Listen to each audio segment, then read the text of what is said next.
खुलुमबाय गिबियावनो बयनिसिमबो गाहाम हामलायनायखौ जासिहरबाय दिनैनि प्राइम 24 हेडलाइन स्टुडियाव धेमाजि जिल्ला सानजारि नोगोरनिफ्राय रादाबखौ फरायदों आं आमिना सरगियारिया 27 एप्रिल खालारखालि सनितपुर जिल्लानि सिङाव थानाय सनाजुलिनि सासे एसएसबि साख्रि मावनाय सुभाष मोसाहारि आरो आंगो बिसि बिउटि मोसाहारिनि दैदेननायजों दखरानि मावथि सोद्रोमा आरो दखरानि मावथि रायजो राजानि हेफाजाबजों कोरोना भाइरास कोविड-19 नि थाखाय 21 सान लकडाउन होखांनायनि उनावबो आरोबाव फिन 3 मेसिम लकडाउन होनायाव हालामनि गोबां हाजिरा मावनानै जाग्राफोरा हालाय हाफाय जानायखौ नुनानै बिथांमोननो मदद होदों। सानसे हाजिरा मावाबानो गावनि उदैखौ सुफुंनो हायै नखरफोरनो सनितपुर जिल्लानि सिङाव थानाय सनाजुलिनि सासे एसएसबि साख्रि मावनाय सुभाष मोसाहारि आरो आंगो बिसि बिउटि मोसाहारि बिथांमोना सानैनि गोथार जुलिखौ गोग्गोम खुंनो लाहार फाहार खालामनो थिरांथा खालामदोंमोन।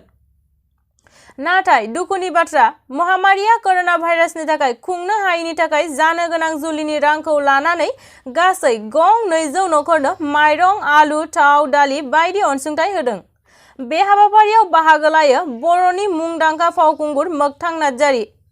सुभाषनि आंगो लोगो गेरेमसा, मजेन, तम आरो अरन। दानिया फै माखासे नुथाय नायदिनि। खुलुमबाय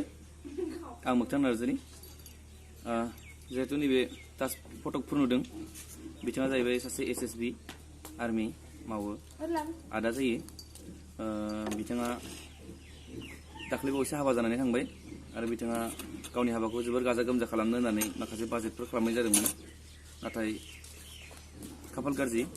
लकडाउननि बोथोर आरो हिन्जावखौबो लाबोखानाय जाबायमोन लकडाउननि सिगांनो आरो हाबानि दिन तारिखबो लाखानाय जाबायमोन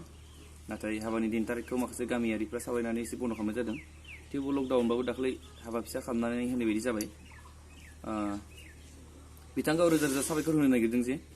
बिथांनि जिहेतु हाबायाव बाजेट आग्लायनाय बिथाङा जिहेतु जोंनि राङापारा हालामाव दायो हाजिरा मावनानै जानाय मानसिफोरनो दा हाजिरा मावनो हायैखाय लकडाउन हिसाबै हाजिरा मावनो हायाखै बिथांमोननो बिथाङा गावनि बाजेटखौ होजोबदों बेनिखायनो आं बिथांखौ रोजा रोजा साबायखर बावहरदों गोजोननाय थाबाय बिथांनिसिम थेंक इउ।